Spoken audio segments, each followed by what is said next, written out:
Bedford's News Talk Station 1420 WBSM New Bedford. Streaming worldwide on the WBSM app and on WBSM.com.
Good evening and welcome to Spooky South Coast. Tim Weisberg here, along with science advisor Matt Moniz and psychic medium Stephanie Burke. And we are here to talk with you about the paranormal, as we are each and every Saturday night.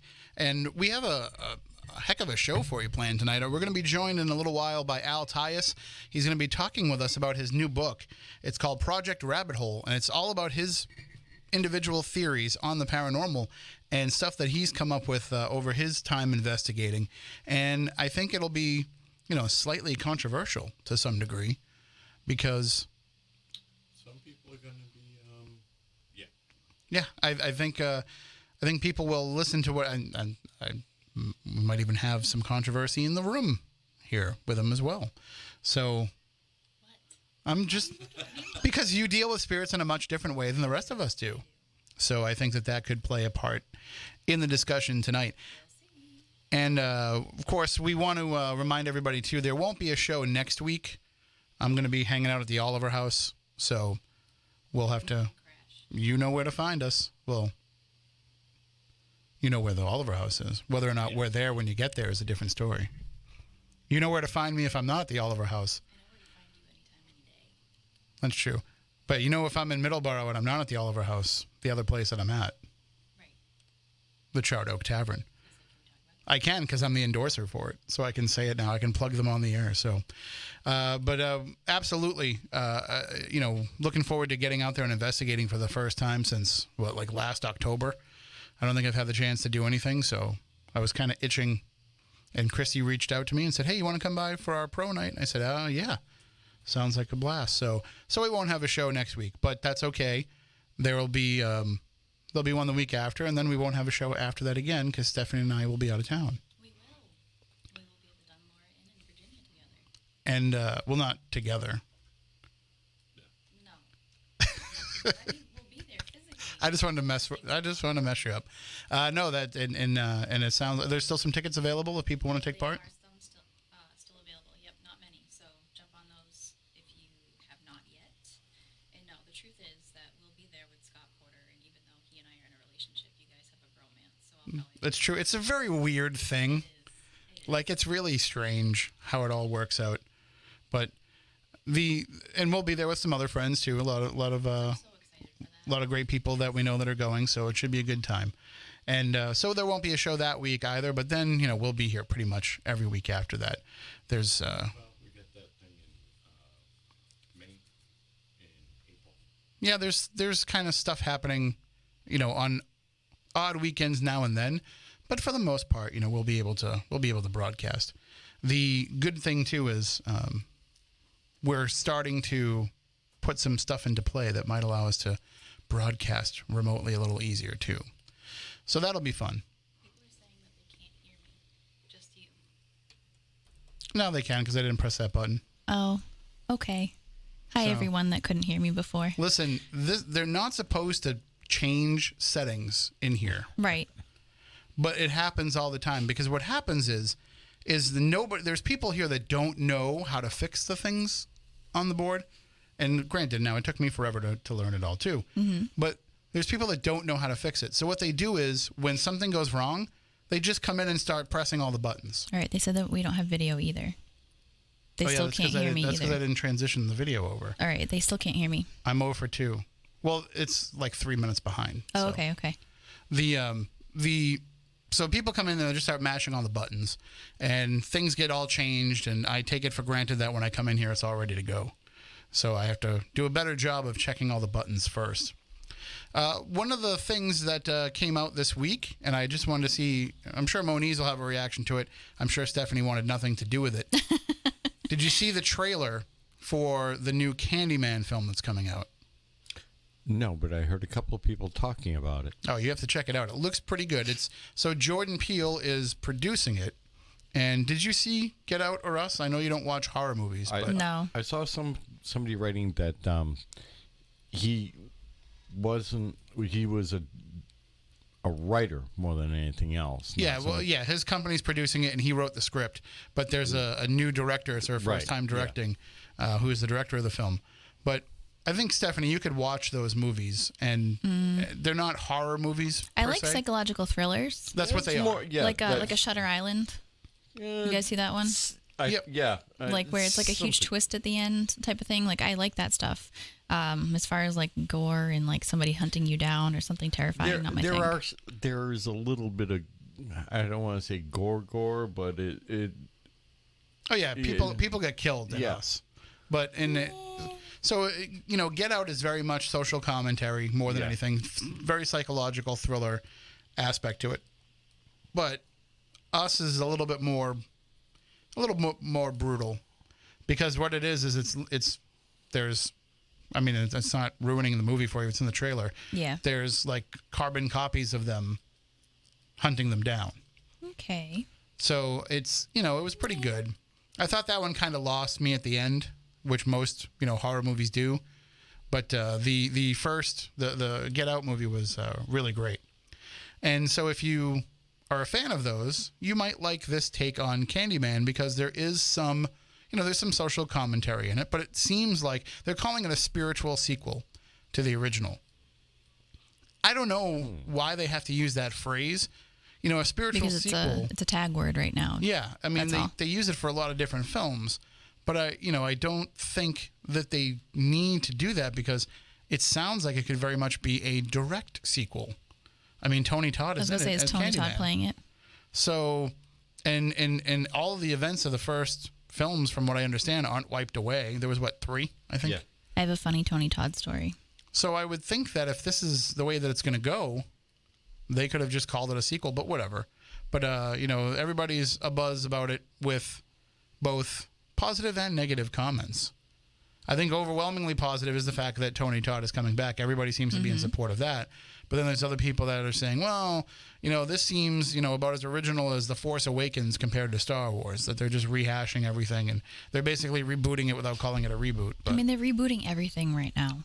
But it's been long enough where it makes sense to do reboots, but do them right.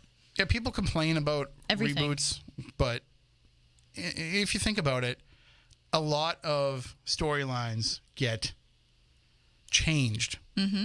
I'm going to get repeated with slight changes. Right. And they just call it a different movie. So, there's I'm trying to think of an example. The Amityville, one of your favorites. How many times has that been morphed? Right. But I'm thinking more like, Apocalypse Now is really just Heart of Darkness. It's really just that book, Heart of Darkness, told in a more modern way. And so I think that with a lot of these reboots and the remakes, they do the same thing. They take a core storyline and they just kind of update it. Like, so, everybody knows how much I'm a fan of the film Poltergeist. It's probably my favorite movie of all time. But they came out with that 2015 version of it. I think it was 2015. And everybody complained that it was a remake of Poltergeist, but I didn't get the sense that it was.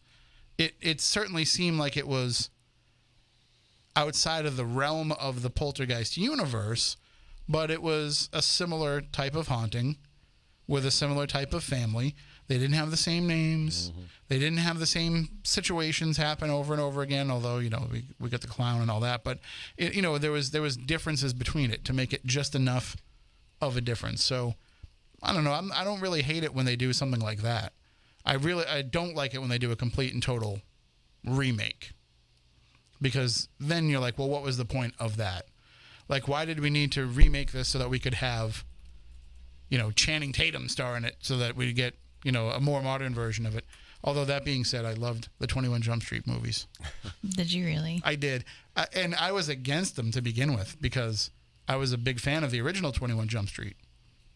But when they decided to go with a total comedic take on it, I realized how wrong I was. Like, that was just perfect. And then they tried to do it with other stuff too, and it didn't work out so well. I think the Baywatch movie flopped. They tried to do the same thing with that. They did a Chips movie, all this stuff. So I don't think it worked out as well with some of those other ideas. But it seems to work in horror. And now the big news is that they're looking into making a new Evil Dead movie. So Sam Raimi won't direct it. He's going to produce it, I guess, but there'll be another director that directs it, and Bruce Campbell won't have anything to do with it. It won't have anything to do with Ash. Then, okay. is Bruce Campbell came out and said, it's time for somebody else to do battle. It doesn't have to be Ash's story anymore. And if you watch the Ash versus Evil Dead series, Yeah, they kind of wrapped it up to some degree. I'd like to see more of it, and if they came out with another season, I would love it. But I think somebody else take over the mantle, basically. and that's what it is. Yeah. Somebody else is going to go into a cabin and find the book, and then we'll go from there. Or wherever they put it. Well, based on history Yeah. of the how many movies they've done and Yeah. how many times they've gone through, it'll definitely be a cabin in the woods. But we will talk more about those films as they come out, and maybe we can even do some movie reviews. I've been trying for years to get somebody to give us horror movie reviews as part of the show, and I can just never get anybody that's a good enough reviewer. So hopefully we can fix that at some point. And if anybody out there has any ideas and you want to do it, let me know. Also, I'm going to just let something slip here that... What's that? Well, I told you guys off the air, but last night on Midnight in the Desert, there was an issue where the guest disappeared at the end of the second hour, and then I had to kind of just freeform for an hour by myself, which, lesson learned, I will always have the stack of things prepared now. Right. I mean, Because- you're so good at that anyways. Well, but sometimes, it catches you off guard. You expect, you look at a conversation that's planned out and the notes for it and where you want to take it, and you say, there's no way we're going to fit all of the stuff that I want to talk about into 3 hours. So you don't really worry about having extra material. Well, in this case, we only got 2 hours because something happened. And if you aren't a subscriber, if you aren't a time traveler and you don't have a subscription to Midnight in the Desert, I would recommend getting one. Of course, because it helps the show, but also you can download last night's episode and tune in at 1 hour and 40 minutes. Tune in at that mark, the 1 hour, 40 minute mark of the recording, and you'll hear what happened. You might have to put on headphones, but you'll hear what happened. Hopefully we can get Ashley Mortimer back on the show and continue that discussion, because it was a great, lively, fascinating discussion up until that point. All right, well, let's get into it with our guest tonight. We have joining us on the line, we have Al Tyus. Al, are you with us? Hold on, let's see if we can feed you through. There we go. Are you with us, Al? Yes, sir. There you are. All right, how are you doing tonight? Not too bad. Not too bad. It's a little bit cold, and hopefully my reception will be okay, because sometimes it gets a little bit staticky with it, but it should be all right. All right, it sounds good to me. So thank you for reaching out. And, of course, you have published a new book that you have put out yourself called Project Rabbit Hole. And, I think, I don't know if I mentioned this to you in our exchanges, but I get a lot of times that people will say to me, oh, I've put out a book, I've self-published this book. And sometimes I kind of say to myself, yep, okay, we'll get to you. And I don't really give it a second thought. When you sent me, the idea of what it was, and when you sent me the book itself and I opened it up, I was all in, because Great. it's been a while since I've seen somebody that has said, I'm going to think outside the box here and take some chances in what I'm going to put out there. But it's all stuff that comes from your own experience and your own investigation. Majority of it is, it comes from my own experience as a retired investigator, and also the research I found out that I kind of built upon my experience. So I kind of look at it both ways like that. So in areas where I didn't have that much experience, I went out and interviewed people who did have direct experiences. There's a guy who had direct encounters with gray aliens, for example, the Greys, and I interviewed him and other people like that. So, yeah. But most of it is based on my own experiences. So you're originally from this area? From the South Coast area? Yeah, I am. I actually was born in Providence. Well, actually, I was born in Providence. I'm not from the South Coast, but I do spend a lot of time down in the New Orleans area. That's my kind of second home, and I go there quite a bit to research on Louisiana. I kind of geographically kind of forgot where you are. We're right on the South Coast of Massachusetts. So. Oh, yeah, the South Coast of Massachusetts. Okay. Yeah, I grew up in Providence, actually, Providence, Rhode Island, and I have family in the Seekonk area up there. And I spent a lot of time up in the area, like, Fall River, North Attleboro, all that kind of an area like that, kind of like the big factory areas like that, So, and I had my first experience in Massachusetts as well. Yeah, I was reading about that in the book. I mean, you don't name it directly in the book, but I think if you mention where it happened here on the show, I think most people are going to know what you were talking about. Yeah, it's a defunct. It's long defunct now. Anyways, it's Lincoln Park, and I can't remember the name off the top of my head of the town. It was North Dartmouth. North Dartmouth. Okay, I was close. Yeah, and that's kind of where it all started when I was about. I was 7 years old. It was 1979, and that was kind of like the experience that kind of, pardon the pun, that kind of haunted me for a big part of my life. And when you grew up in the New England area, you always kind of have that bit of an eeriness, and you always hear the old stories, and you kind of like know the lore very well with growing up in southern New England in particular. But that was kind of what set the ball rolling for me in a sense. And I kind of call it my 7-year stint because I saw one apparition when I was 7. I saw another one when I was 14, and then I saw one I'm not going to call it a ghost or an apparition because it was my grandfather and he was still alive, but he was ailing from cancer at the time and died the following month, and that was when I was 21. So it was kind of like the 7-year thing for a while there with it. And eventually I just started to really kind of like want to delve more into this and see really what was going on with it. And I started investigating in 99, and I ended in 2006 about that. And so I guess you could say like I was one of I was kind of one of the first ones that did it like before it kind of got really mainstream. And then, it seems like you got out of it right before it really kind of blew up.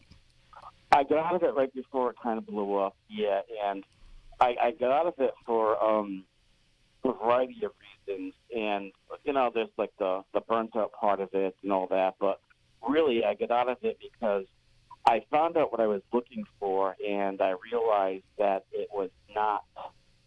I realized, quite frankly, that a lot of this element is very dangerous, and I don't want to sound like kind of like a holy roller with it because I'm not looking at it from the danger point of view from a religious perspective, but I'm looking at it as these entities that I was investigating. I initially thought were just the disembodied spirits of dead people.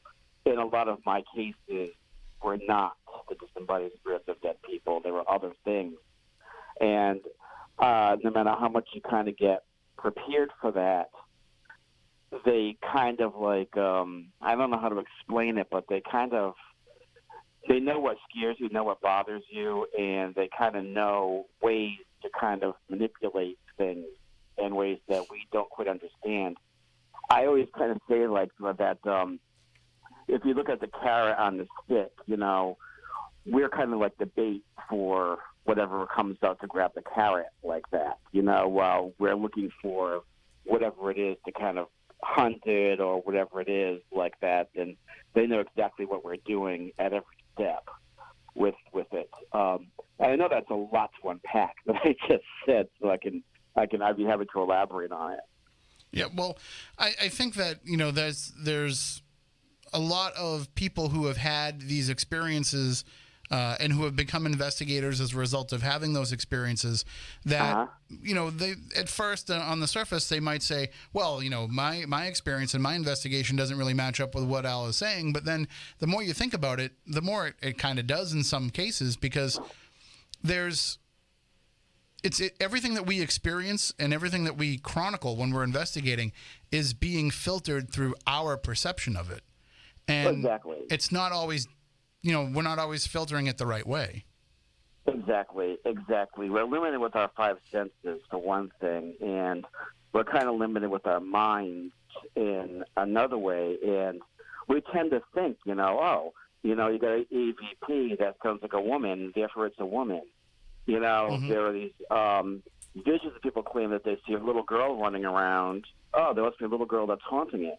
But I kind of delve into the real big, more global research of things. And what I found to be the most compelling after my own personal experiences after I left the whole field is that what we believe now in regards to, we'll just say the ghosts and hauntings, because that's a big part of my book. The ghosts and hauntings is right here, right now, our time in history, our place, our culture, our beliefs. It was never like this before, and it probably won't be like this in 100 years from now. It's probably going to be very different. This is where we're at, and this is not always where we were at with things.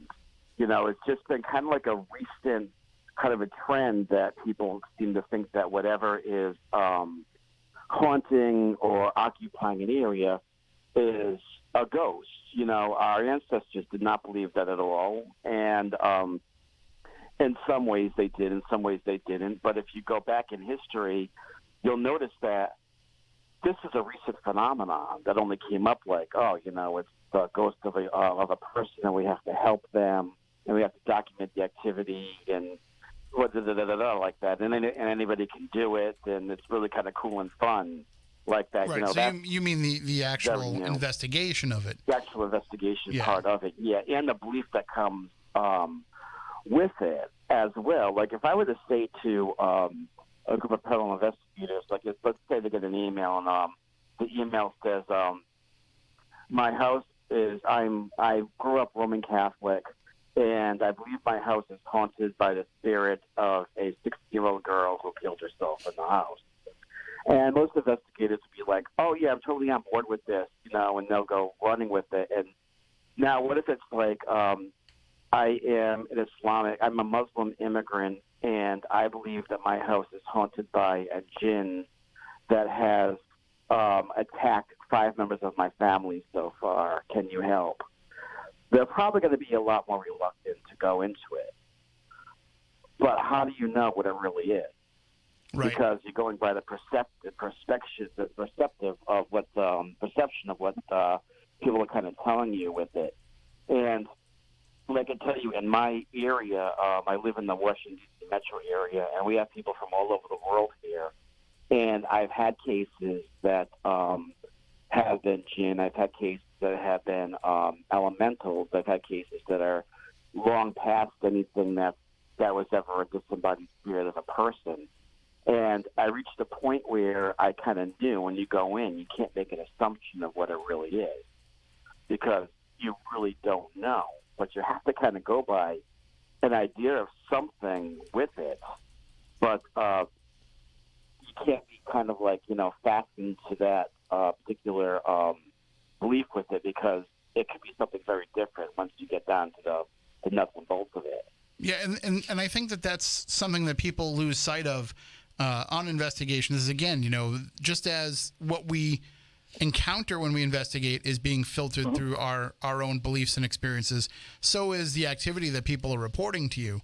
And, you're supposed to be going in there with no preconceived notion of what it is that you're dealing with, even based on the story. I mean, I can tell you there's been countless times that people have said, well, I think that we have something demonic here. And then when you get there, it's nothing demonic. It's just something that is, kind of lashing out a little bit. But you're throwing around some terms with talking about jinn and elementals and everything. Let's just take a step back in a little bit. And for those who are unfamiliar, and describe the differences between the different types of entities. Yeah, I have a section in my book called Persephone's Kin.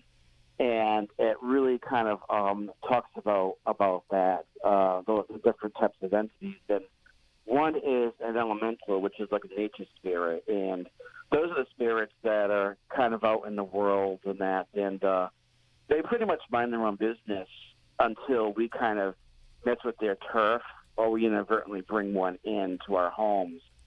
and they've been documented for centuries. They're kind of known as the little people for a lot of people, or even like the fairy folk or the fae for other people. And every culture seems to have some sort of a relation with these kinds of beings, and they kind of like are attached to the four elementals throughout the air, fire, and water, and they can inadvertently get kind of stuck in a home. And when that happens, things will actually happen with the particular thing. Sometimes it can be poltergeist activity. Sometimes it'll be water that'll be puddling around. Sometimes it'll be things that are just like smashing or breaking, because they're kind of like wild animals and they get stuck. You know, it's kind of like, okay, you have like a bobcat stuck in your house now. What are you going to do? You know, and the elemental can't figure out how to get out or anything like that. I've had two of them. I had one directly come into my home one time that a pagan accidentally dumped into it. And I actually saw the thing. It was like 3 feet tall and brown. And I was having all sorts of things happening in my home until I banished it. And that's when I first started learning about those things. It was brown and short, and I only saw it in the corner of my eye. And when I looked at it directly, it was dark to another part of the room. And that was like around 2000, 2001 when I was pretty new with this stuff. And that was kind of what got me into the research of the elementals and those kinds of things. Jinn are advanced, are kind of like much more intelligent. I think they're interdimensional spirits. They're very much associated with Islam, but they're not created by Islam. They were created long before Islam existed. And they are interesting because they're not demons and they're not angels. And they're kind of new into our belief system because nobody's really had that much encounters with the Middle East where they primarily talked about. But they come male and female. They have family structure. They actually have government structure. They have social structure. And they have all those kinds of things. And they tend to be the ones that they also differ from angels and demons because they have free will and they do whatever they want to do, kind of like us. And as we are curious about them, they can be just as curious as us, but a lot of them see us as kind of like being like almost like insects or animals or something, and they can and they will torment us if they want to. Some of them will have that mean streak in them, that. And did you say that they have like a societal and governmental structure to them? Yeah, they have leaders. They have kind of like officials in their own realm. They kind of have leaders. They have the people that kind of look over the rest of them. They have hierarchies. They have different things like that. And really, most of them keep to themselves. They really do keep to themselves, but they tend to be comfortable in areas in our world that are abandoned by us, like abandoned buildings, for example. Or areas that have a lot of water. Sometimes they like caves and sometimes like things underground, but they tend to like places that are kind of dark and desolate and away from human activity. So when a paranormal investigator goes to an old abandoned asylum or something like that, that's where my red flags go up. When I feel like, if you went to this place and something followed you home, chances are it's not the ghost of a patient that was there, especially when they start describing what's going on with them afterwards, the things that have been happening since they've been there. And I've dealt with that a lot of times. I've become pretty convinced through my research and through the events that have happened, both me and to other people, that it can be classified as a jinn, like that. Absolutely. And we're really starting to learn more and more about them just recently, since we were kind of isolated from that concept, and all we knew about them were like, goofy sitcoms from the 60s and Disney movies. Right. Yeah. And And Not like that at all. I think Rosemary Ellen Guiley wrote a book about them too that kind of helped draw them a little bit more to the forefront of paranormal investigation. She did, and what was great about her book is that she used a lot of secular research with it as well as Middle Eastern research. She wrote, I think it was called Vengeful Jinn, if I remember correctly, because I used it as a reference for my book. And she became really I know she passed away last year, but she became like a real forefront of the jinn, and she took it very, very seriously and gave a lot of great comparisons to jinn and other beings, kind of like what I did with it. And she's on the ball with a lot of that stuff. But the biggest thing I think with it is how she wasn't too clear about if you have an encounter going on, what would be a ghost, what would be a jinn. I think there are distinct differences with them if it's a alleged haunted environment with it, but everybody has different opinions on it. But jinn can be good, they can be bad, they can do a lot of things that seem demonic, but they're not naturally antagonistic towards us like demons are. They kind of have a choice to either like us, not like us, or completely ignore us. They all have different opinions about us, like we have different opinions about them. So I think that's what makes it kind of different. And magicians can summon them, like occultists can actually summon them to kind of bind them as well, like that. And it's a little bit different with that than it is with a ghost or a spirit, because I've had experiences with that as well, where people use these beings in rituals too, which is a big problem as well. But I kind of jumped on a tangent with that. But there are a lot of different ones like that, and they're apparitions, which are basically kind of residuals and things that people generally see. And we don't usually interact with them so much, but there are exceptions to that. And the biggest one that I wrote about was the images of the woman in Fatima in Portugal in 1917, assumed to be the Virgin Mary, and how that changed how that really just changed that entire culture, to kind of turned it upside down when those visions were coming up, and there are still references to those visions today, because they were just really one of the very few examples of things that happened that we just can't really even explain now what exactly happened in that event. So I look at all the different types of things, and I try to break them down and divide them up and say, like, okay, you can't just take this and all be the exact same thing. They all have differences with it. And this is where the differences are with it. And then I go into like examples of it, and I use history to kind of show how we got to where we are in the fourth chapter of the book. And I want to also mention too that you include in this, it's not just spirits, elementals, jinn, demons, angels. You're also including aliens in this. I am, but I'm giving a different perspective on aliens. My focus is primarily on the gray aliens, because that's what people seem to see the most.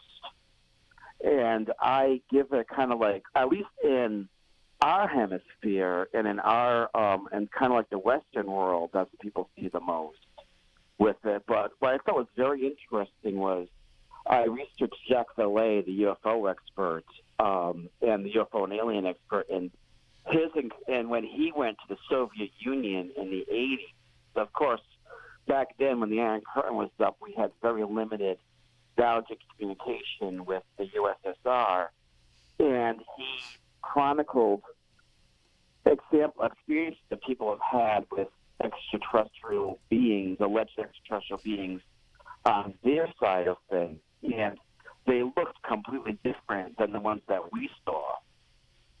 They didn't look like gray aliens at all. They had a whole different look to them. And that's what really made me think of two things. And one is that we put the images on these things to kind of have them make sense to us. Like in the sci-fi world like that, now where, of course, in the 50s, everything was becoming space age. And these things almost kind of evolved into looking alien-like, because I don't believe they're space creatures. I really don't. I think, if anything, they're either interdimensional travelers or they're kind of an upgrade of the other things that we have been researching and experiencing for years like that. They just kind of upgraded, because if you look at their actions and behaviors, they're very, very similar to the little people a couple of centuries ago. They just have a very modern look to them. But like I said before, though, Soviets had a very different look than the Soviet ones had a very different look than we had with them. They looked more like robots, kind of clunky, kind of like square shaped. Some of them didn't even have any heads. They just had like weird look to them, but they did the exact same thing that the Greys did on our side of things as well. But they would leave offerings out to them so they wouldn't come in and invade their home. And I went, aha, that's another link to the nature spirit right there, you know.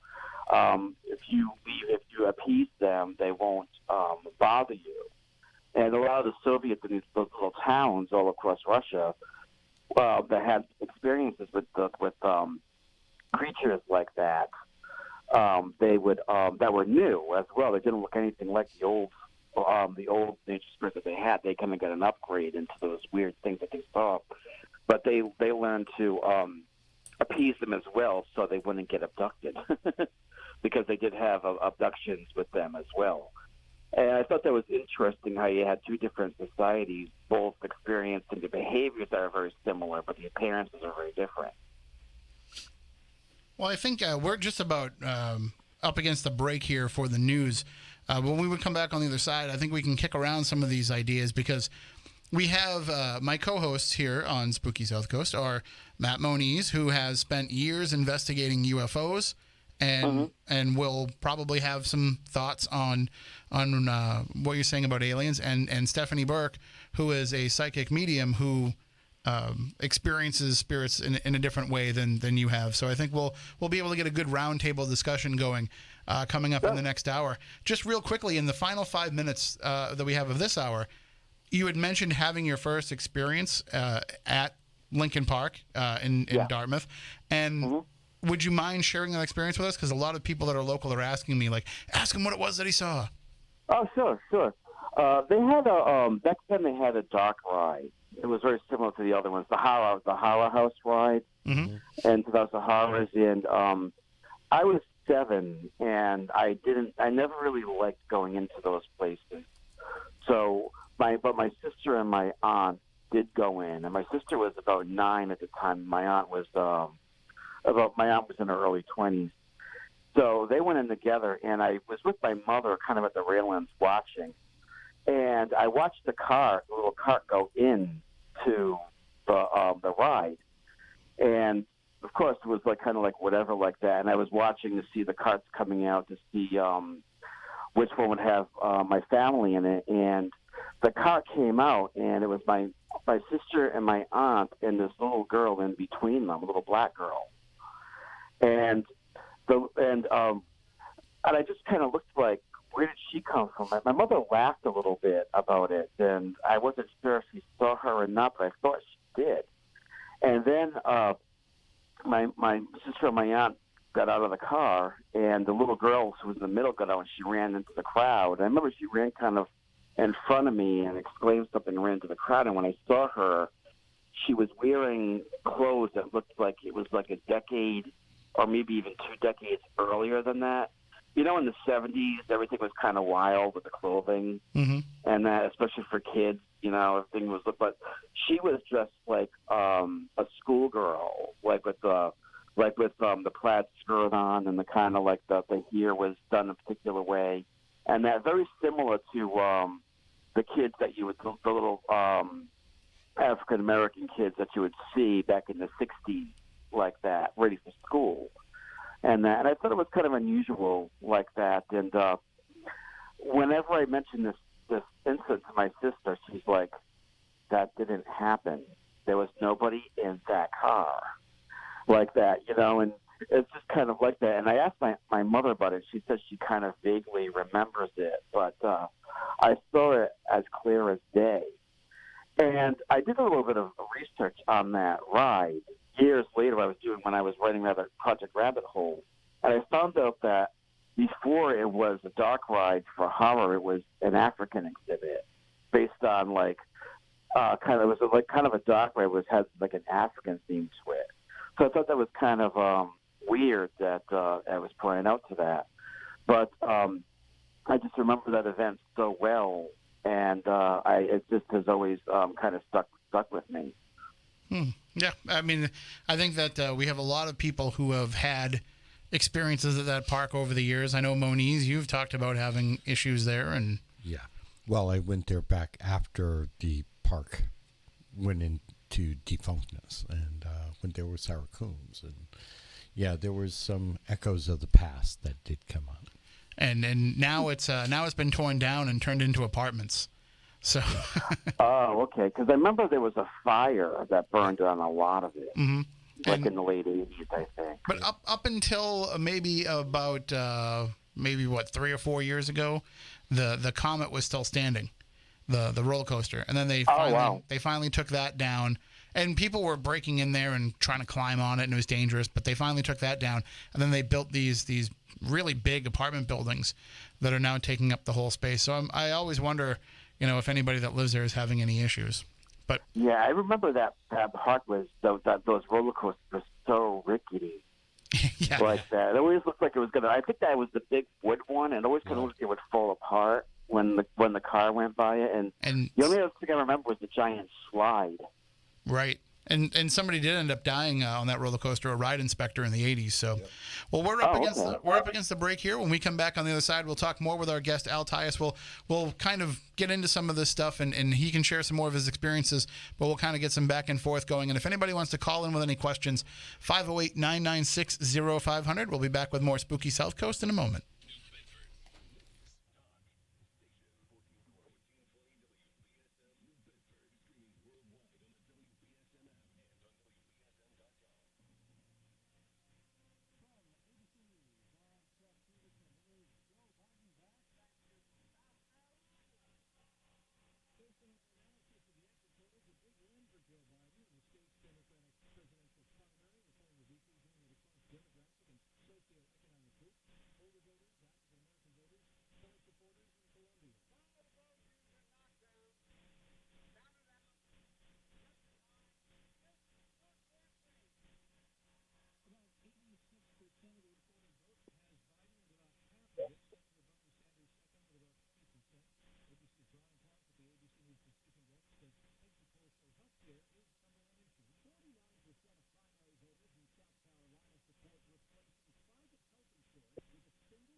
receive this special radio offer by using discount code FRUIT. Fewer flights after a similar announcement from United Airlines. Delta Airlines says it's going to reduce flights to South Korea as concerns rise about the spread of the new virus beyond China. Delta says it will suspend flights between Seoul and Minneapolis through the end of April and cut flights from Seoul to Atlanta, Detroit, and Seattle 5 times a week. ABC's Dario Alden is trying to reduce economic damage with close to 1,000 coronavirus cases in Italy. ABC's Megan Williams in Rome. Finance Minister Roberto Bacchieri announces the complete suspension of taxes, bill payments, and Social Security payments for Italy's hardest hit sectors, tourism and exports. He also pledged the same for those living in the so-called red zone communities in northern Italy under lockdown, throwing in some tourism concerns as well. Socialist hardliners in Venezuela opened fire during a march headed by opposition leader Juan Guaido. She is wounded. Demanding that school officials remove names of 2 slave-owning politicians from campus walls. University. ABC's Derek Bennett. The students starting a Change.org petition to get the building stripped of the names of William Ponca and Charles Carroll. Ponca was Maryland's 3rd governor and had estimated 8 to 13 slaves prior to his death in 1799. Carroll was one of the state's first U.S. senators and was considered one of the largest slaveholders of its time. He died in 1832. The online petition had 3,700 signatures as of Friday night. This is ABC News. If you're in trouble with the IRS and owe at least $10,000 as back taxes, listen to this important public announcement. The IRS is now offering a special program called the Fresh Start Initiative, which can offer significantly reduced settlements that can reduce your liability by thousands of dollars. Oxford Tax has a staff of experts that can help you take advantage of these unique programs. See if you qualify and get the help you need by calling the Consumer Helpline, 800-213-8222. That's 800-213-8222. Chuck Peterson, ABC News. What do Mick Jagger, Barbara Walters, and Star Jones all have in common? They've all suffered from something called heart valve disease. Heart valve disease affects 11 million Americans, and if left untreated, can lead to death. Unfortunately, less than 1 in 4 Americans have much knowledge of this disease that kills more than 25,000 people every year. The good news is that if heart valve disease is treated, patients can recover and live long, happy, and productive lives. But in order to treat heart valve disease, you need to know if you have it. If you or your loved ones are over the age of 65, have been treated with radiation to the chest, have been diagnosed with a heart murmur, or have a history of heart disease, it's time to listen to your heart. Ask your doctor today about screening for heart valve disease. A message sponsored by Heart Valve Voice US. For more information about the symptoms and treatment for valve disease, go to heartvalvevoice-us.org. Habitat loss is pushing thousands of wildlife species toward extinction, but there's still hope. When caring people like you help the Humane Society Wildlife Land Trust save vital habitat, we are the one national land conservation organization that always prohibits sport hunting and trapping on protected lands. Compassionate conservation means protecting both land and wildlife. Let's secure a hopeful future for all. Learn more at wildlifelandtrust.org/save or call 1-800-729-SAVE. WBSM. All the ice cream in my house, in the world, and most of my stuff at home. My video games and my phone. What would you give for your freedom? Would you give your eyesight? Would you give up seeing the sunset again? Would you give the ability to see your children's future? Thousands of brave men and women who served in the United States Armed Forces have given their eyesight in defense of our freedom. And the Blinded Veterans Association wants to give them their freedom back, but it needs your help. Go to BVA.org to find out about how BVA's free programs and services, advocacy, education, peer support, scholarships, and more help America's heroes to not just deal with the emotional and physical issues of sudden sight loss and impairment, but actually work to get them back to the independent lives they deserve to live. Go to BVA.org to find out how you can make a difference. They fought for your independence, and by going to BVA.org, you can find out how to help these veterans regain theirs. Go to BVA.org today. This is my new best friend, Esther. She might look like any normal, playful puppy, but Esther's being raised to become a canine companion for independent assistance dog for a person with a disability. To get there, she needs lots of loving care and attention, plenty of exercise, and good eating habits. So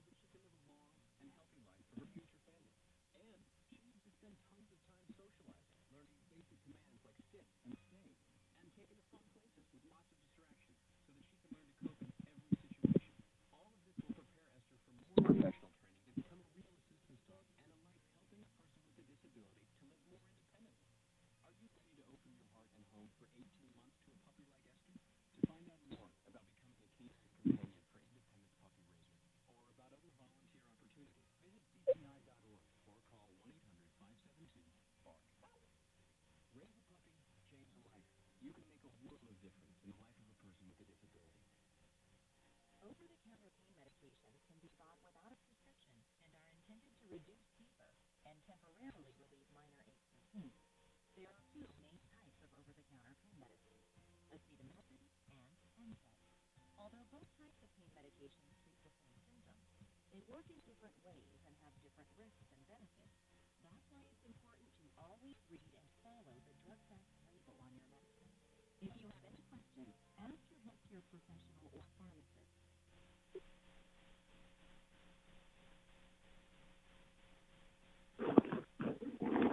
Case Legal Media.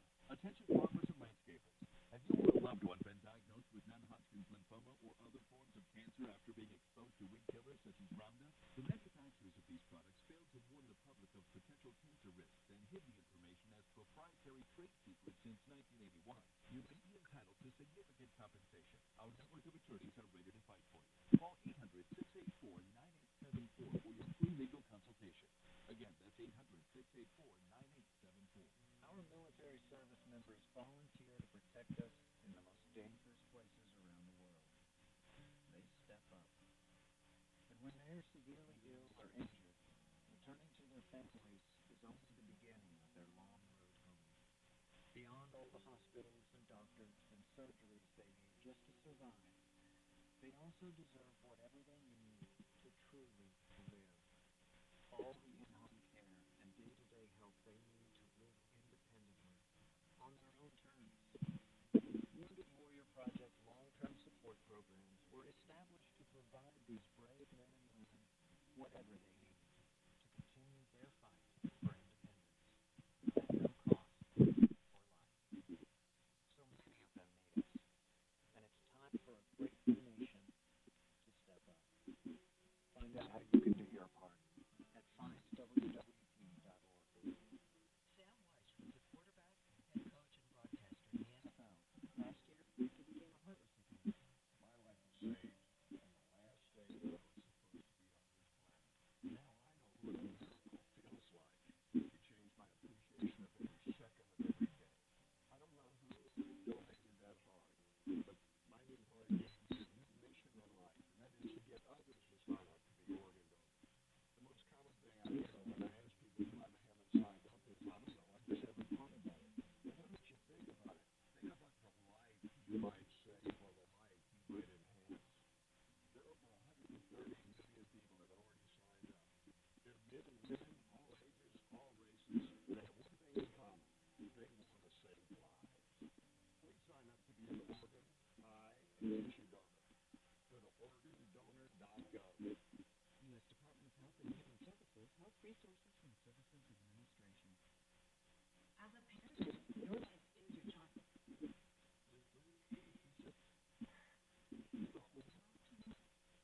She was diagnosed with acute lymphoblastic leukemia, and it's just ripped your heart out. You feel completely helpless. But when you come to see Jude, that is a whole nother level of care. You have cutting-edge scientific research here, doctors at the top of their game, and there's nothing but love in everything that they do. I have my own symptoms. This got hospice. And then we did a little bit of research, and then we realized that no family oversees the bill. St. Jude covers the cost of everything so that we could focus on our family. St. Jude gave our families a chance to be together. They saved our son's life, and we did not pay a cent. And that wouldn't have been possible without St. Jude. Finding cures, saving children. Learn more at stjude.org. The thought of my son growing up without me inspired me to quit smoking. I talked to my doctors and I threw away all my cigarettes, extras, and lighters. I started exercising instead of smoking. Getting support from friends online kept me on track. Getting away from alcohol when I was first quitting was key. Instead of smoking after I ate, I'd get up and take a walk. I was having a cigarette in my hand, so I hold a pen or a straw, anything. Until I knew I would give in to temptation, I spent more time with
Take a moment to make a moment and give your kid a laugh. It's as easy as going to fatherhood.gov. Brought to you by the U.S. Department of Health and Human Services and the Ad Council. This is the story of a very special woman. In a matter of seconds, she turned herself into a great mathematician or an entrepreneur. Her knowledge was limitless and still is. She could also make monsters disappear, especially those that lurk in the shadows under the bed. Once, this woman put back together a teenage girl's broken heart, which had been shattered in 1,000 pieces. Just by giving her a bear hug, she masqueraded as a regular person at work, but as a superhero at home. Everyone knows her as Gabriella. I still call her Mama. Your hero needs you now, and AARP is here to help. Find the care guides you need to help, complete with tips and resources at aarp.org/caregiving. A public service announcement brought to you by AARP and the Ad Council. To some people, the sound of a baby babbling doesn't mean much. But that's not necessarily true. By 6 months, they're combining vowels and consonants. By 9 months, they're trying out different kinds of sounds. And by 12 months, their babbling is beginning to take on some meaning. Especially if there's no babbling at all. Little to no babbling by 12 months or later is just one of the possible signs of autism in children. Early screening and intervention can make a lifetime of difference and unlock a world of possibilities. Take the first step at autismspeaks.org. A public service announcement brought to you by Autism Speaks and the Ad Council.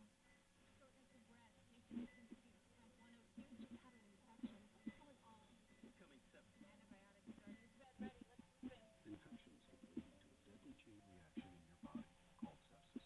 Very quickly, sepsis can cause tissue damage, organ failure, and even death. If you know the risks, you can spot the symptoms and act fast. Then you can get ahead of sepsis. Learn more at cdc.gov/sepsis.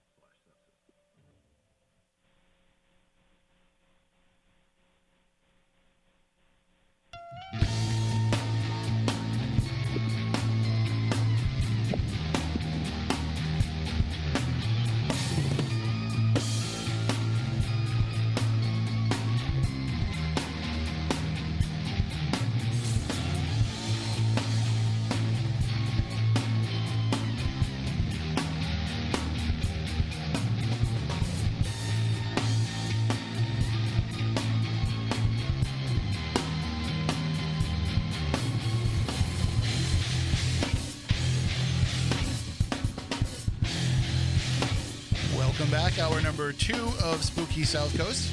Tim Weisberg here, along with science advisor Matt Moniz and psychic medium Stephanie Burke. And I think this hour I've started everything correctly. The camera's on.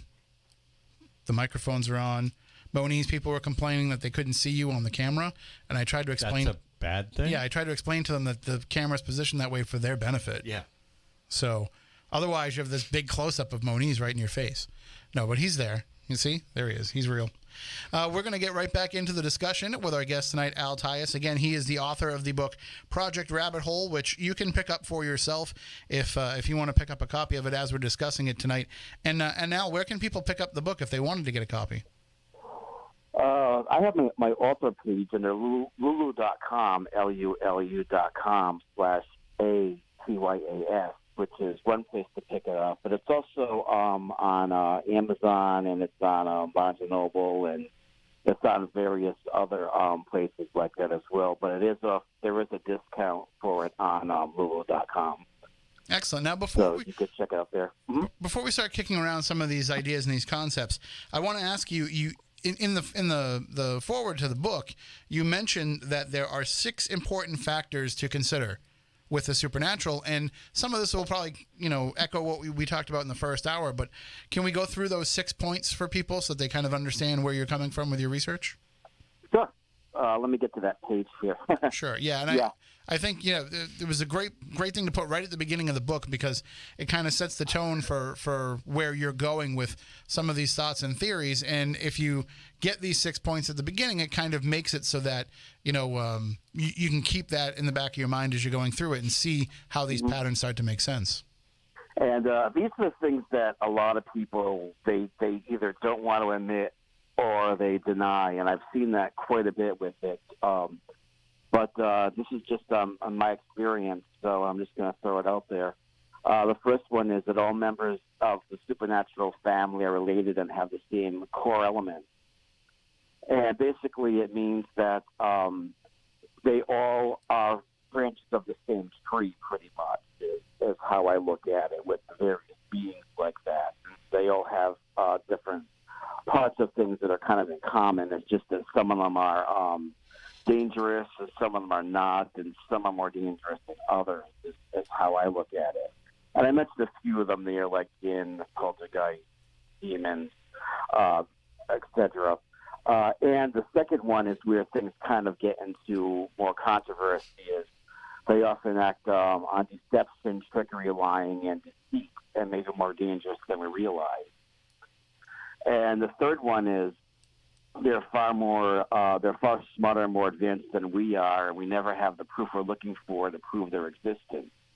They offer just enough of the carrot to keep us following, but we'll never learn who operates the stick. And basically that's how really ultimately we are in the year 2020, and we probably know as much about these beings as the ancient Greeks did.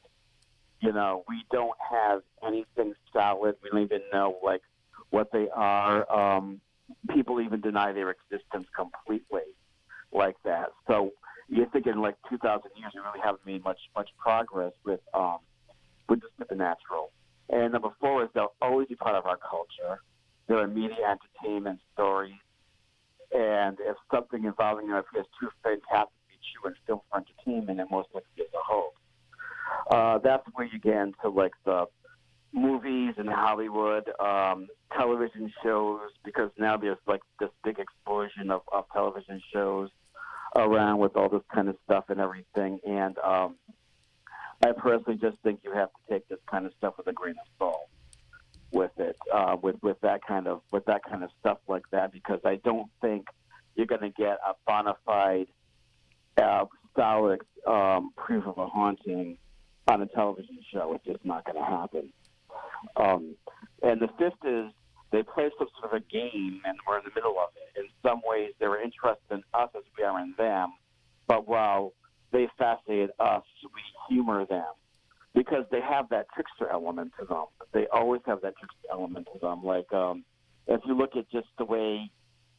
you look at the whole process of my book, I kind of show how in a lot of ways they'll lead us on, and then they'll just completely drop and nothing will happen.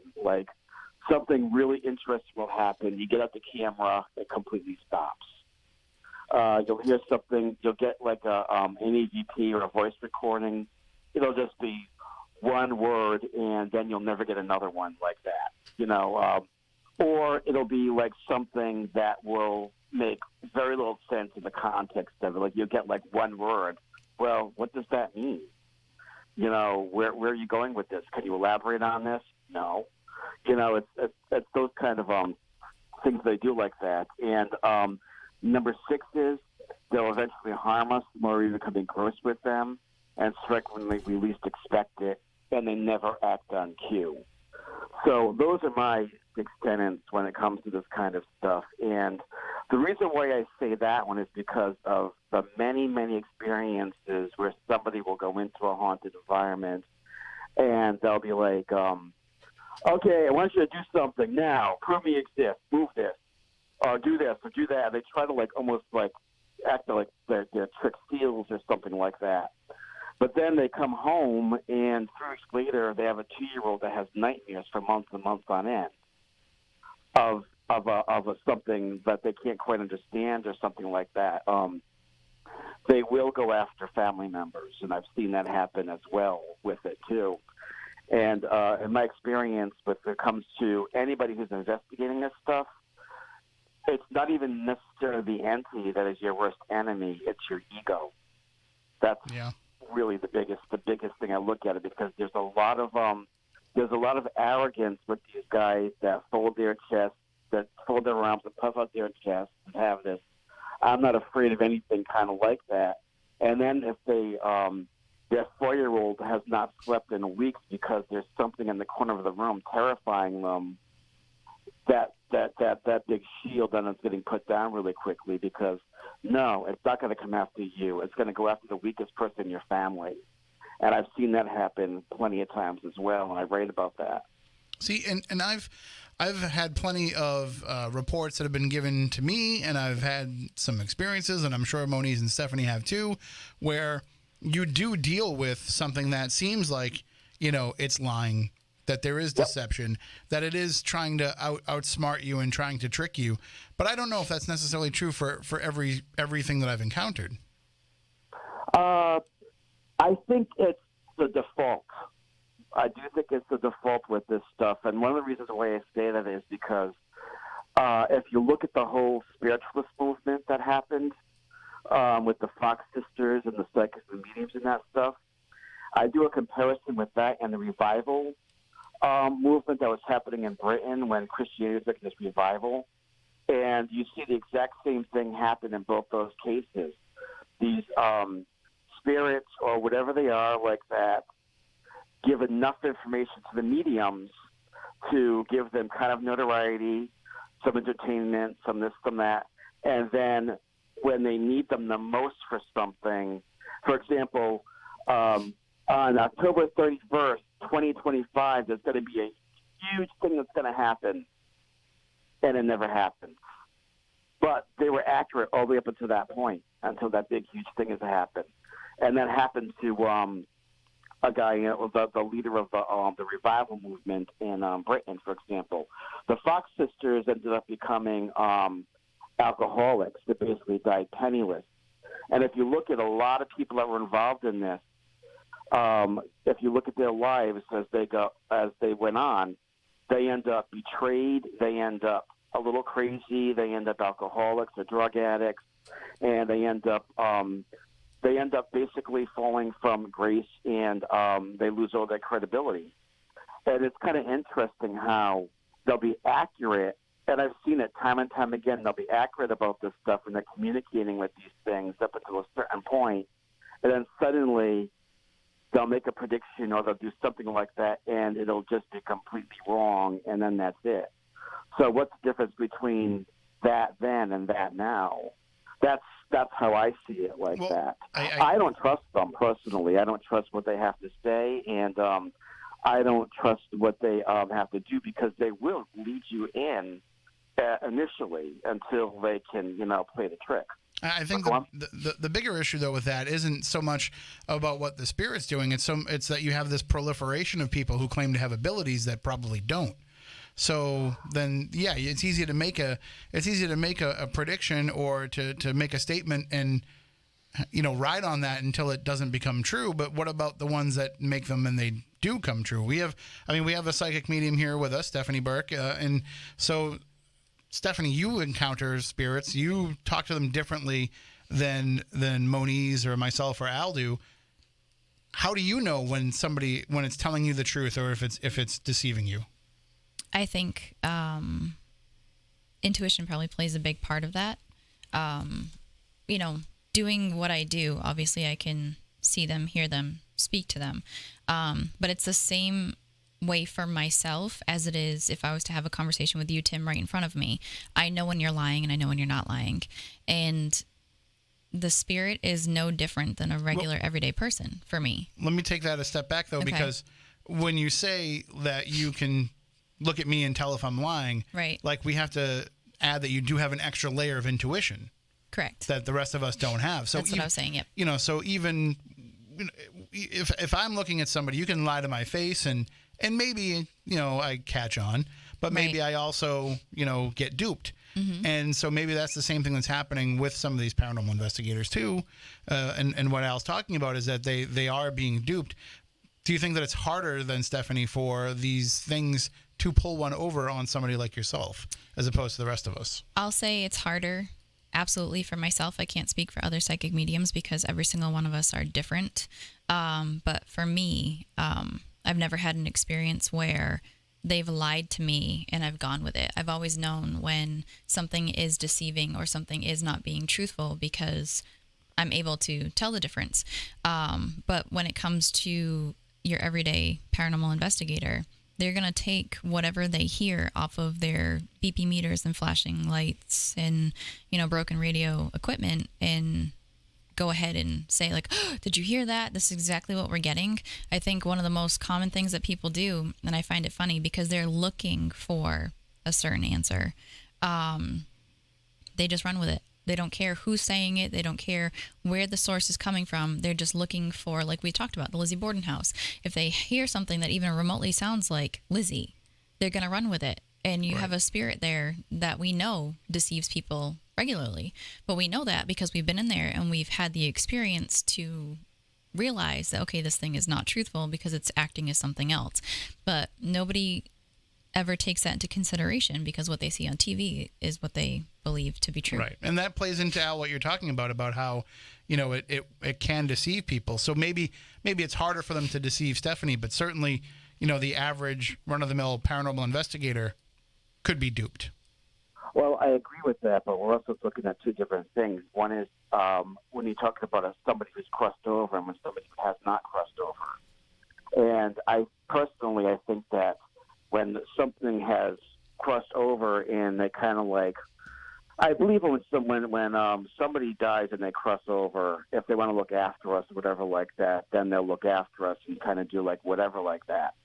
But if somebody has not crossed over and if they were somebody who was really bad in life and they're working out their karma or their unfinished business, they're not going to suddenly become Mr. Rogers when they die.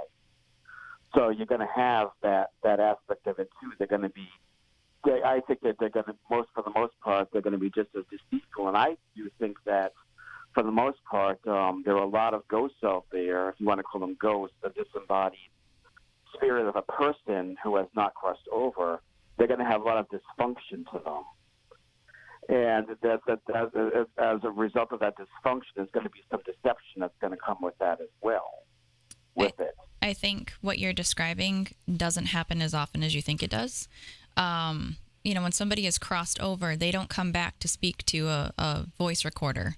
It's just not what they do. That's not how they communicate. They don't need to. Yeah. When you're describing a person that has passed on and is hanging around and they were a jerk in life, of course they're going to be a jerk in death. Your personality does not change whether you cross over or not. I actually deal with it in gallery readings all the time where someone that's cranky in life is absolutely 100% the same way when they cross over. I don't think we can talk in absolutes because there's got to be sometimes the possibility if somebody says, oh crap, I'm dead now, I should probably, smarten up a little bit. Or maybe they have the realization that the stuff that they were, angry about or holding on to before it no longer matters. Yeah, but we're also discussing those that have not crossed over that are just hanging around in haunted houses too. But you don't think even those, so hold on, then not crossed over, you're also saying don't realize that they're dead? No. Some absolutely realize that they're dead and they're still the same way. Your personality doesn't change. And even in gallery readings, and you're saying not to speak in absolutes, I'm going to speak in an absolute when it comes to if you were not a nice person here and you cross over and you're coming to a gallery reading to speak to your family, you're still not nice, but you accept your responsibilities. You don't come through with love and light and, oh my God, I love you, I miss you, because that person that's sitting there waiting for their validation is going to be like, that's not my relative. Yeah. So you're saying their personality stays 100% the same. They will say, well, they're coming back with that personality. They're being the same person. They stay the same way. That part of us does not change, but they do say, their imprint. Look, that's who they are. Right, you can't change a soul. You cannot change. They can accept responsibility for who they are.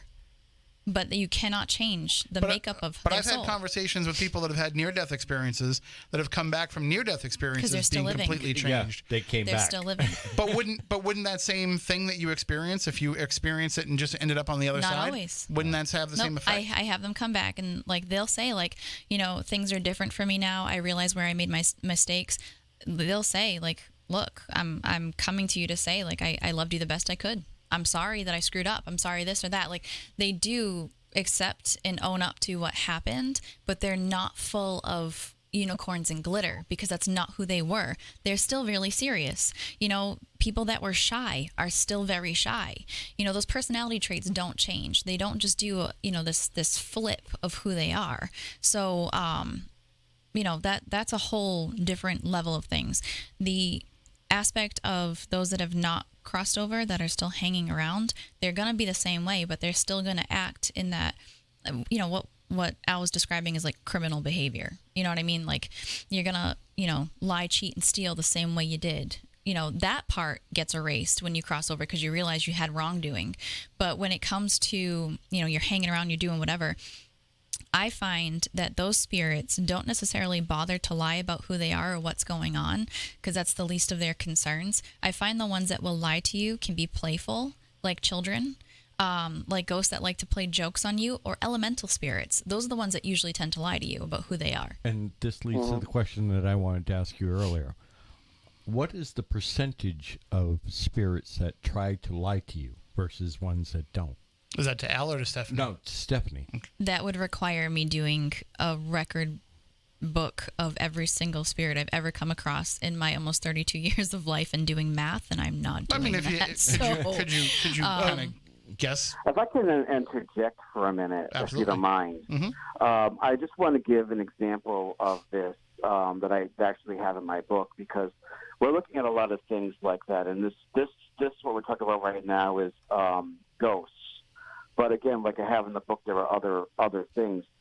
And one woman that I knew who was a channeler was channeling various spirits, and she had like a following down here in this area. And I was getting a little bit suspicious with some of the things that she was saying, even though she was very bona fide with these very advanced spirits, as she called them. Like some of them were like St. John the Evangelist, and people that were like, she just basically said they all had like multiple personalities because they reincarnated so much, and then one of them told her that it was okay for her to start smoking again. What? And that was the biggest red flag for me. It's like, why would this kind spirit tell her that it's time for her that she could start smoking again?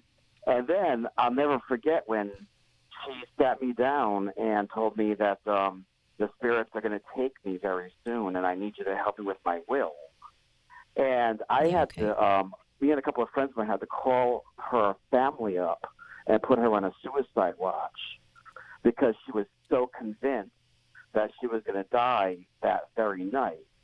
And she did not die that night. She actually lived about 67 more years, but she did eventually die of lung cancer. And the whole thing was, oh, yeah, the spirit guides. And when you would confront her and say, look, these things aren't good. Oh, no, they just have a different purpose than we do. You don't understand their ultimate purpose and things. And I have seen things like that happen so many times with people who, like, that's what I was saying, like, about these whatever they are on the other side, I don't trust them. And I don't trust them based on what they have done to people that I have known, whether it's a ghost, whether it's something that has crossed over, whether it's something that they're channeling, regardless of what it is. I don't trust any of them. And that's just an example of why I don't trust them. I think what you should be doing or what you should be looking at is not trusting the living person that's relaying that was the first thing that popped into my head. messages. And not all of us are like that. So I'm going to go ahead and apologize to you, even though it has nothing to do with me. But I think you're barking up the wrong trees. You're looking at and you're looking to the wrong people. Well, I'm not looking to them. I'm just saying that I was friends with this particular person. Well, I think you should probably cut off that friendship. Well, she died. Okay, well, She's been dead for about 5 years now. I will never say that that's for the best, but it sounds like she was hurting a lot of people on purpose for monetary gain. She never gained a cent from it.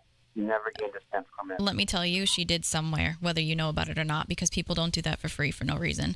They do it for the notoriety, and they do it for the fame, and they do it for the cash. I watch it happen all over the world all the time.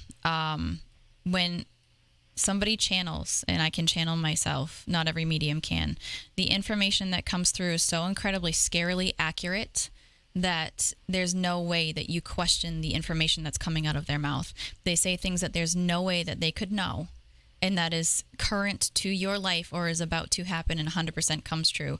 The thing that I tell people all the time when they go to demonstrations, like the one that you described, she's channeling this higher being. How can we even validate that? Because we weren't alive during that lifetime. Anything that they come through with, claiming to be that person, is written in a book somewhere, in a history book. So there's plenty of information that's public. So you could just study it beforehand and say whatever, that you read. And the information that you're describing, that she's saying, oh, this will happen to you soon, or you should start smoking again, that's not information that comes through. If somebody wants to channel through, and you look at them and you say, this is what's going on in your life right now, talk about very specific things, there's no way that the information can be inaccurate. That is true channeling. So whatever you witnessed is 100% fraud by what you're describing. I was not there, but your examples are that. If you take a good medium, and a medium and a psychic are two totally different things. But if you take a good medium, an evidential medium, those that are sitting in the audience will be able to hear names, dates, specific types of events, current events, past events, future events that are happening. I'm able to stand there and tell people, this is so-and-so, this is, what they looked like, this is how they pass, this is what's going on in your current life right now that they want to bring up. Hey, you're pregnant with a girl, 100% accurate, different things like that. So it's not, mediums that stand there and say, I'm getting the color yellow. What does yellow mean to you? I'm seeing the number 7. Do you have 7 brothers and sisters? Like, nobody should ever sit in front of a medium and have them ask questions for information, or even, tell somebody you should do, something as bad as smoking again. Especially if the person ended up dying of lung cancer, that's horrendous. So, I'm sorry that you experienced that, but please don't judge all of us, or, think to yourself that every spirit that comes through is lying because of that. It's not that I'm judging people, and it's not the individual. It's whatever is behind the individual that everyone trusts. I think a lot of times the individual has the best intentions, but I don't believe whatever they're channeling has the best intentions for us, no. And a lot of part of my, that's really a big part of what my book is about, is the deception that has actually occurred.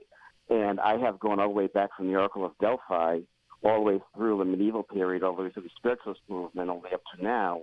And I have shown how, in cases time and time again, there is that very strong element of deception that actually occurs with this kind of stuff.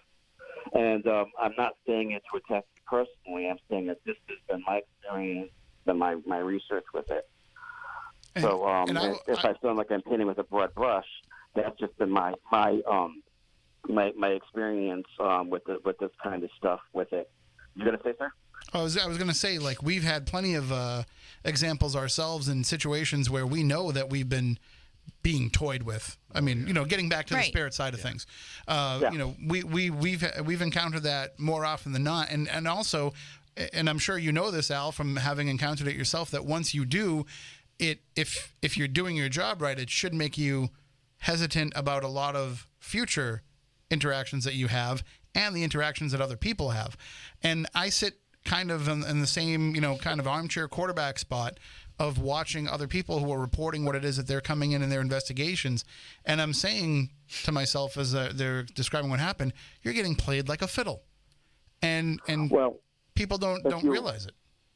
If you look at it the way it is now compared to the way it was before, for the most part in our history, we've always had like somebody that was kind of like a little bit on the edges of society And if there was a haunting or something like that, they would go in, they would identify the problem, and they would get rid of it or they would figure out what to do with it or whatever like that. If it was somebody who was pretty much trained, whether it was a shaman or it was like a wise person or somebody like that would go in and do it. You didn't have just an amateur walking in there with a meter or something like that trying to make contact with it. Even in the spiritualist movement, they would have a circle from a circle and kind of like invite it in. And then at the end, then they would even say, like, you don't break the circle. There would be some sort of a ritual and a method of protection that was involved with it. That's gone for the most part when it comes to investigations now. They go in because they want to provoke it. I've heard paranormal investigators tell me that they want to provoke it because they want to get quote-unquote activity from it. And they want to have it happen like that, and they'll do anything they can to get it to react. You brought up a great word that comes into play with a lot of this, and it's something that we've talked about both on the air and off the air. Ego, the ego of the investigator. More often than not, people are doing this for the attention that they'll get from it, rather than trying to solve any great mysteries for themselves. And that ego stands in the way of realizing exactly what's going on and these investigations right in front of people's faces. Mm-hmm. And one of the things that has impacted me is that back in 2005, I got hit by a car. I was crossing a street, and a car took a turn and clipped my leg, and I went over the hood and landed in the intersection. And when I landed in the intersection, I landed face down, and everything kind of flashed. I lost my hearing. I lost my sight. And for a split second, I saw underneath the car another car. It was like I was kind of like out of my body for a second like that. And then I came to, and my leg was busted on impact. They had to put my leg back together again and all this stuff and everything. But that was towards the end of my paranormal investigating. And when I was walking into places when I was walking into places that were haunted, I could detect exactly where something was and what they were doing and that kind of stuff. And I would feel like I went to one place and I said, there's a female up here and she just is pacing back and forth, and I don't know what that means. And I would just get impressions with that kind of stuff. And about a year later, it went away. It was gone. Never came back. It was just completely gone like that. And I felt like, well, that was kind of interesting, but if I were to try that now, I know it wouldn't work because it was something that was in my head at that time, and it's gone now. So when I'm saying that, because I do believe in mediumship, and I do believe that people detect these kinds of things, like with Stephanie. I'm not trying to say that I don't believe what's going on with her or anything like that. My whole thing is, I just don't trust the whatever it is behind the medium. Is like what I'm saying with it. And if I could speculate on what I think happened there in your case is maybe, because you were basically blindsided by this accident, that your intuition kicked up a notch because you were put in danger because it wasn't working for you. And then once time passed and you realized that, you're not in danger constantly anymore, it might have kind of faded away. Well, not only that, trauma does kick off a bunch of receptors within the brain. I'm sure Moniz will agree with me, but I'm trying to dumb it down for everybody that's listening. And that can stay with you for a very long time. Sometimes it's long-term, like PTSD, which does continue that running of those different... You are absolutely 100% medically correct. Right. Yes. And I'm very medical and very scientific when it comes to different things like that. Absolutely. That's the right way I was raised, on top of being completely weird. But at the same time, if it heightens your intuition and it gives you this, we'll call it an ability, for lack of a better word, if you don't use that and you're busy in your everyday life and you're turning in a different direction, you're moving away from your trauma, that will disappear. If you wanted to start that back up again, you could. And it has nothing to do with your near-death experience. It has everything to do with, we all have intuition. We all know when something feels right or wrong. We all have that gut feeling that goes, ugh, I don't like someone. Sense. Right. Like, I don't like this person. I have no idea why. Or I really like that person. You know, the days before caller ID, you knew who was calling before you picked up the phone. That's your intuition. It's present. We would be all dead in the water if we would all be dead in the water if we didn't have intuition. It saves our lives on a daily basis. You know, so yours heightened during that time, but once you moved away from the trauma, it could have just gone back to the normal everyday. You went back to baseline. Right. Well, look what happens with people that have damaged senses. Right. Other senses augment to and this is what you're speaking to. You're basically talking about the ability of the body to adapt. Okay, I am now injured. I need a more heightened senses to detect things because I can no longer get out of the way quicker. Mm-hmm.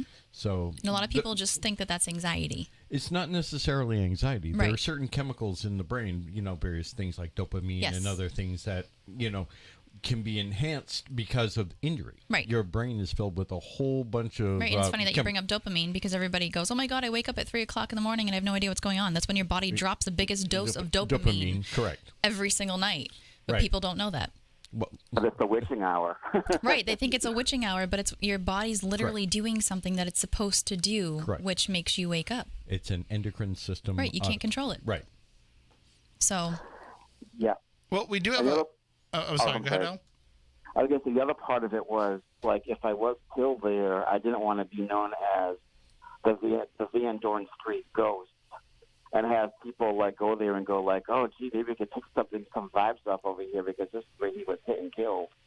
You know, and I just had that thought like that, and I just said, you know, we've really got to treat these things, whatever they are, with some respect, especially if it's somebody who died in an untimely manner, because there's a lot of that, like, spooky kind of like jokey stuff that happens a lot of times with these things as well with it. And that just was one of the things that really got me thinking about that is that, you know, I survived that, but a lot of us did not, you know, and it doesn't mean that it's going to be like, you know, the butt of jokes or urban legends or, you know, dares from teenagers and those kinds of things that happen a lot of times when these things kind of happen like that too.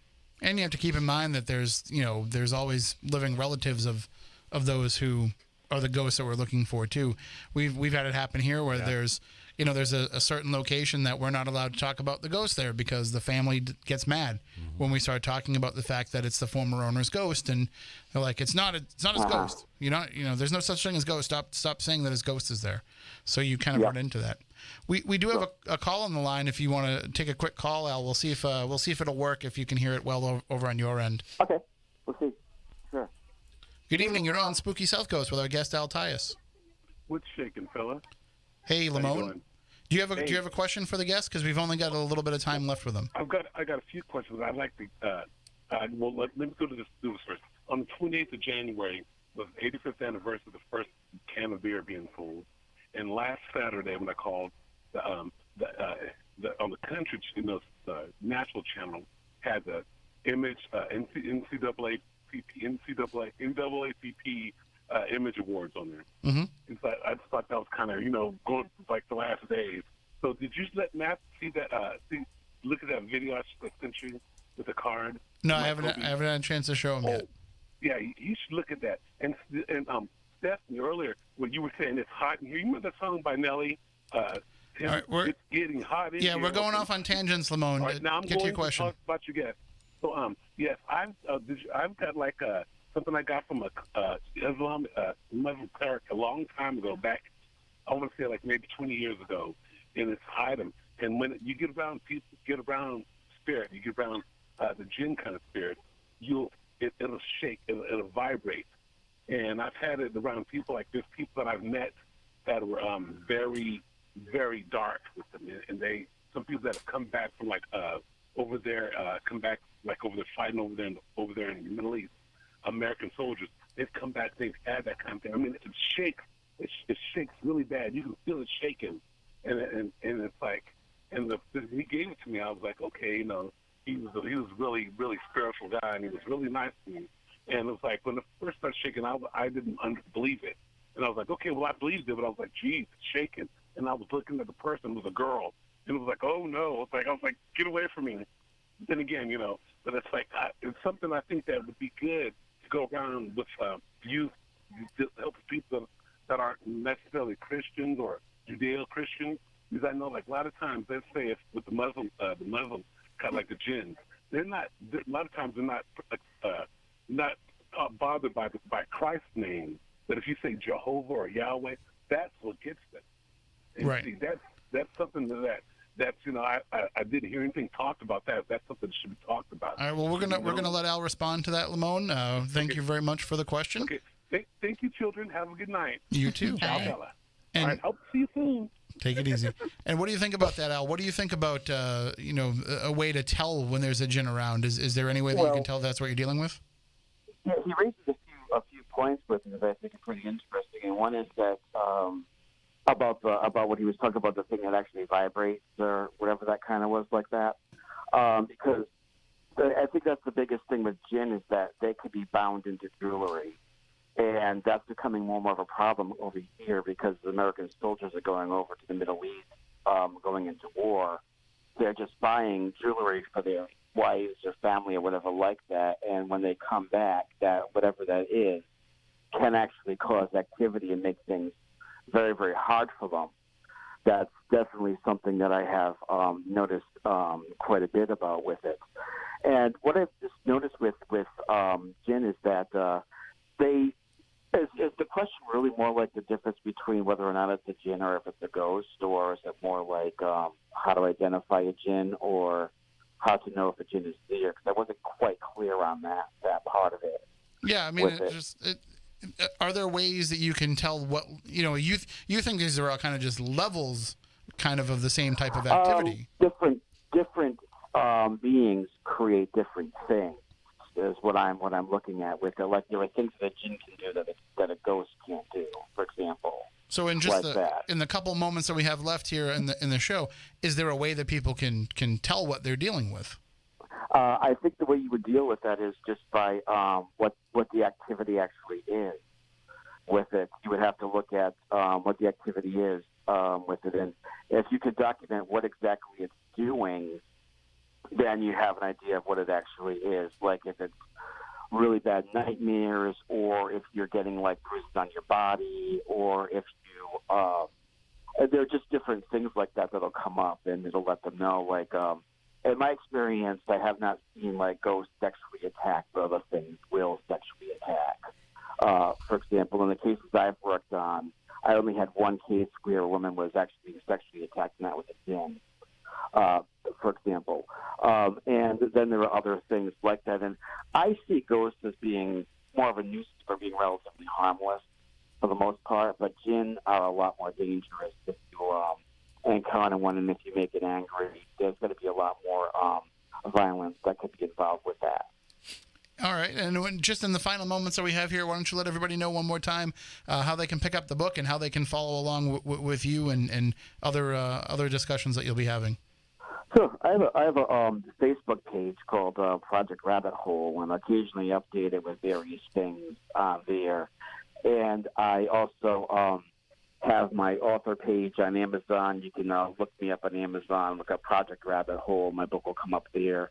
Like I said, I do have a discount on it on the Lulu page, lulu.com/ATYAS. And that actually has my biography in there as well, which shows kind of like my background and what I've kind of done to reach this point, to kind of like get to know a little bit more of my particular background with why I chose to write this book and where I went with that. And they can look that up as well. And through the Project Rabbit Hole page on Facebook, I'm happy to answer any questions there. And if somebody purchases the book under lulu.com, they'll get access to my private email there, and they can contact me there as well. Excellent. All right. Well, thank you so much for joining us and for kicking around some of these topics with us tonight. Thank you. Appreciate it. Have a great night. Thanks, everybody. Have you. Thank you. Bye-bye. And we are just about out of time. Again, there will be no show next week as it will be out of the studio, but we'll be back the week after that, and then gone the week after that, but then back the week after that. But that's okay, because there's still plenty of archives for you to check out if you go to SpookySouthCoast.com or wherever you get your podcasts. you'll be able to pick up all of the past episodes of the show. And this is, I forget what number we're on, but over 600 now. Yeah. So I don't know what we're going to do when we get to 666, but we're going to have to do something either really cool or like we're just going to have to pretend like it's not happening when it's happening. But it's on the horizon. Maybe next year we'll hit that. So sounds good. 666 episodes. I think what we'll do is we'll just offer up Moniz to get possessed. That's already How happened. would people Right. tell the difference? Right. We'll just give him a grape juice box to get out of it. Well, the fun part will be when your head starts to spin around. Again, how would they know the difference? All right, so that'll do it for this week's show. If you want to reach out to us at any point during the week, spookycrew@spookysouthcoast.com. You can also follow us on Twitter at SpookySC, or you can follow us on Instagram, or you should follow us on both, and that's spooky_Southcoast. And, of course, don't forget to Midnight in the Desert, Monday through Friday at midnightinthedesert.com. We have a great lineup of guests coming this week that we will announce tomorrow on the official Facebook page. Until next time, for Matt, for Stephanie, I'm Tim. Stay spooktacular. New Bedford's News Talk Station 1420 WBSM New Bedford, streaming worldwide on the WBSM app and on WBSM.com.